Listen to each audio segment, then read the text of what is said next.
conociendo a Dios, vida y paz.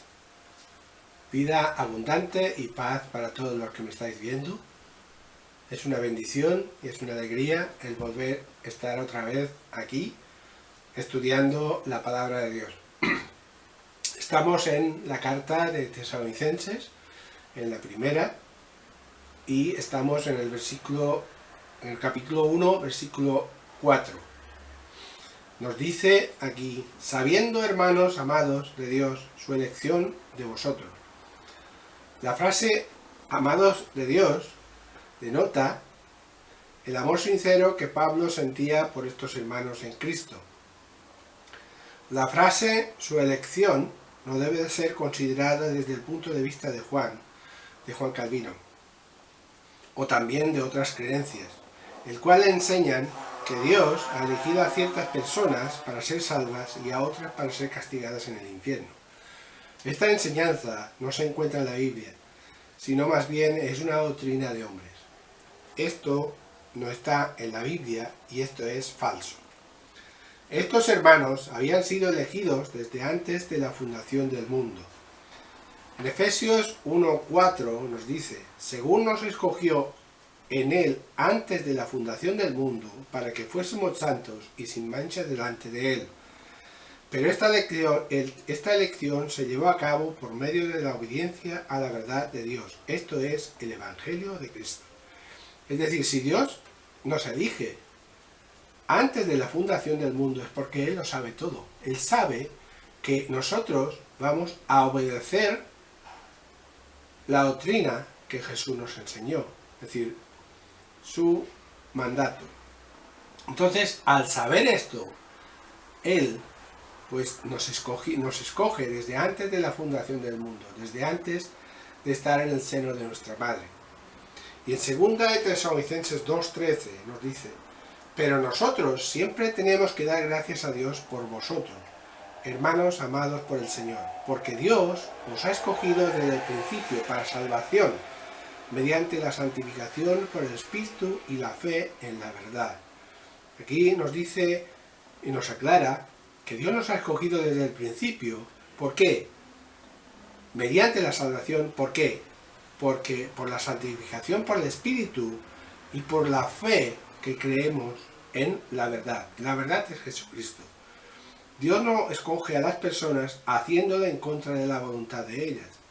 Dios nunca viola el libre albedrío de los seres humanos. Cada ser humano debe de obedecer el Evangelio de Cristo si es que desea ser salvo. Si nosotros tenemos la libre libertad de escoger la salvación o la condenación. Dios nos da a escoger. Dice en Romanos 1:16, nos dice: porque no me avergüenzo del Evangelio, porque es poder de Dios para salvación a todo aquel que cree, al judío primeramente y también al griego. Es decir, nosotros, los que creemos en el Señor y los que obedecemos el Evangelio, no nos avergonzamos de decir que somos hijos de Dios, que seguimos sus enseñanzas y que Él nos salvó. En 2 de Tesalonicenses 1:7 al 9 nos dice: a vosotros que sois atribulados, daros reposo con nosotros cuando se manifieste el Señor Jesús desde el cielo con los ángeles de su poder en llama de fuego, para dar retribución, es decir, su merecido castigo, a los que no conocieron a Dios ni obedecen el Evangelio de nuestro Señor Jesucristo, los cuales sufrirán pena de eterna perdición, excluidos de la presencia del Señor y de la gloria de su poder, para siempre. Es decir, Dios conoce a los que van a ser salvos y a los que no van a ser salvos. Y entonces a los que no quieren cambiar, a los que no quieren hacer el cambio de 180 grados, es decir, cambiar, ¿qué es lo que realmente deberíamos hacer todos? Para eso Jesús vino a este mundo. Vino a este mundo para que nosotros lo aceptáramos, para que nosotros conociéramos la verdad. Porque Jesús dice: yo soy el camino, la verdad y la vida. Y no hay nadie más. Es decir, no hay otro camino, no hay otra salvación más que Jesucristo. Por eso Él dio su vida para todos nosotros.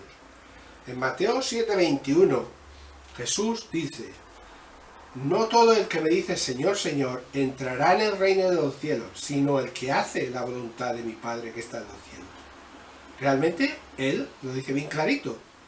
No todo el que diga Señor, Señor, no todo el que parezca cristiano, o se disfrace, por decirlo así, de cristiano, que realmente es así, entrará en el reino de los cielos, sino el que hace la voluntad de Dios.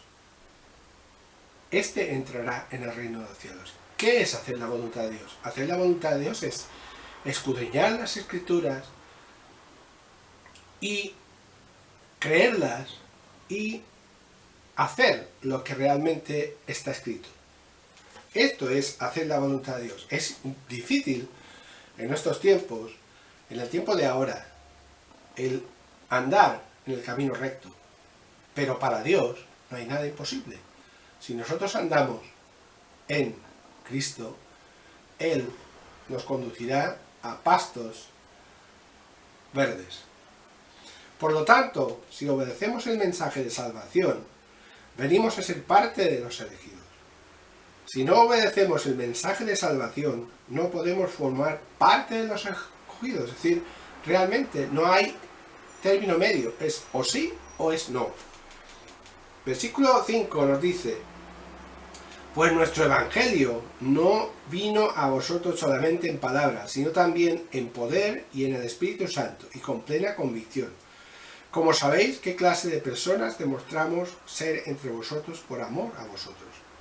Es decir, el evangelio no vino a la gente solamente en palabras, sino también en poder del Espíritu Santo, en hechos. Es decir, el Evangelio de Cristo fue proclamado no solo con palabras, sino también con las señales que les seguían. En Marcos 16:20 nos dice: y ellos saliendo predicaron en todas partes, ayudándoles el Señor y confirmando la palabra con las señales que les seguían. Es decir, realmente cuando los apóstoles, los discípulos, predicaron en todas partes, el Señor les ayudaba, confirmando, y Dios les confirmaba lo que ellos estaban haciendo. ¿Cómo lo estaba confirmando? Con señales que les seguían.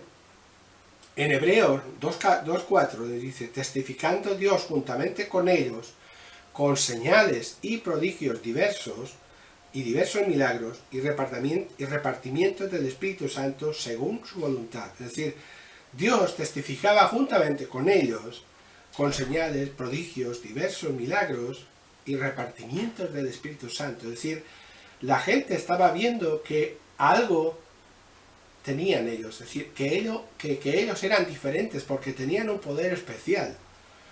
Los milagros tenían como propósito confirmar la palabra predicada. Es decir, los milagros iban acompañados de la palabra. La frase en poder es referencia a las maravillas y señales que los apóstoles llevaban consigo para confirmar la palabra de Dios que se predicaba. La frase del Espíritu Santo es referencia a la palabra inspirada por Dios. Es decir, el Espíritu Santo nos inspira, nos corrige y nos guía a toda verdad. En 2 Timoteo 3:16 lo estamos viendo en la versión Dios habla hoy. Toda escritura está inspirada por Dios y es útil para enseñar y para reprender, para corregir y educar en una vida de rectitud, para que el hombre de Dios esté capacitado y completamente preparado para toda buena obra, educación y enseñanza. La palabra también fue inspirada por el Espíritu Santo. Es decir, realmente la escritura está inspirada por Dios y es útil para enseñar. Y el que nos guía, como he dicho otra vez, es el Espíritu Santo. En 2 de Pedro 1:20 nos dice: pero ante todo tengan esto presente, que ninguna profecía de la Escritura es algo que uno pueda interpretar según su propio parecer. porque los profetas nunca hablaron por iniciativa humana. Al contrario, eran hombres que hablaban de parte de Dios, dirigidos por el Espíritu Santo. Aquí nos dice que la profecía, que la palabra de Dios nunca fue traída por hombres, sino que vino a través del Espíritu Santo, que inspiraba a los santos hombres de Dios para que escribieran, y para que nosotros también en este momento y en este tiempo tengamos también la palabra inspirada por Dios. La frase con plena convicción es referencia a la convicción que los apóstoles tenían cuando predicaban el Evangelio de Cristo sin temor y plenamente convencidos de lo que anunciaban. En 2 de Timoteo 1:12 nos dice: doy gracias al que me fortaleció, a Cristo Jesús, nuestro Señor, porque me tuvo por fiel, poniéndome en el ministerio. Es decir, Pablo le daba gracias a Cristo Jesús, porque Jesús lo tuvo por fiel, poniéndole en el ministerio de la predicación.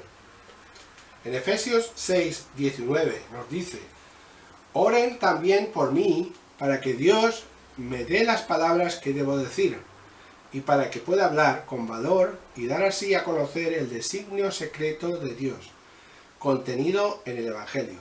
Dios me ha enviado como embajador de este mensaje, por lo cual estoy preso ahora. Oren para que yo hable de él sin temor alguno.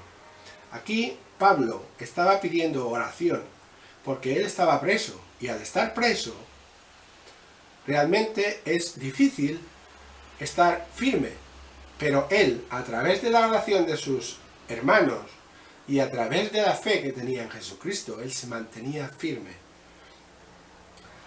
Dice: oren para que yo hable de él sin temor alguno. Él estaba pidiendo oración, apoyo, para que él no se desanimara. La predicación del Evangelio de Cristo no solo vino con poder y en el Espíritu Santo, sino que también vino a ellos por medio de un buen ejemplo por parte de los que predicaban el mensaje. Esto es algo muy especial, si es que deseamos que nuestra predicación sea eficaz y segura de ser recibida. Es decir, la predicación del Evangelio de Cristo no solo vino con poder, sino que vino con poder y el Espíritu Santo acompañado. Hoy en día nosotros predicamos un mensaje inspirado por Dios y podemos tener la plena confianza de que es la palabra de Dios, porque la tenemos escrita. Hoy en día ya no necesitamos los milagros para confirmar la palabra, ya que ahora tenemos la fe que ha sido dada una vez para siempre a los santos. Es decir, antes, como hemos dicho, la palabra iba acompañada de milagros y sanidades, y Dios les confirmaba a través de los milagros y todo esto la palabra de Dios. Pero ahora nosotros sí podemos hacer milagros, claro que sí, esto está aún en vigor, pero eso no es lo principal es que la palabra de Dios, como la tenemos escrita, la gente la puede ver, la puede leer, la puede entender. Es decir, esto es la mejor confirmación de que tenemos escrita la palabra de Dios desde el principio hasta el fin. En Judas 3 nos dice: queridos hermanos, he sentido grandes deseos de escribirles acerca de la salvación que tanto ustedes como yo tenemos, pero ahora me veo en la necesidad de hacerlo para rogarles que luchen por la fe que una vez fue entregada al pueblo santo. Hoy tenemos la completa revelación de Dios en su palabra. Por eso, hermanos, yo les insto a que crean, estudien la palabra de Dios, porque Jesús dice que erramos porque no escudriñamos la palabra de Dios. Esto lo dice Mateo 22:29. Jesús dice: erráis ignorando las Escrituras y el poder de Dios. Por eso debemos escudriñar la palabra de Dios. Gracias por haber estado escuchando y por atender a estos versículos y a estos vídeos. Que Dios les bendiga y nos vemos en el próximo vídeo.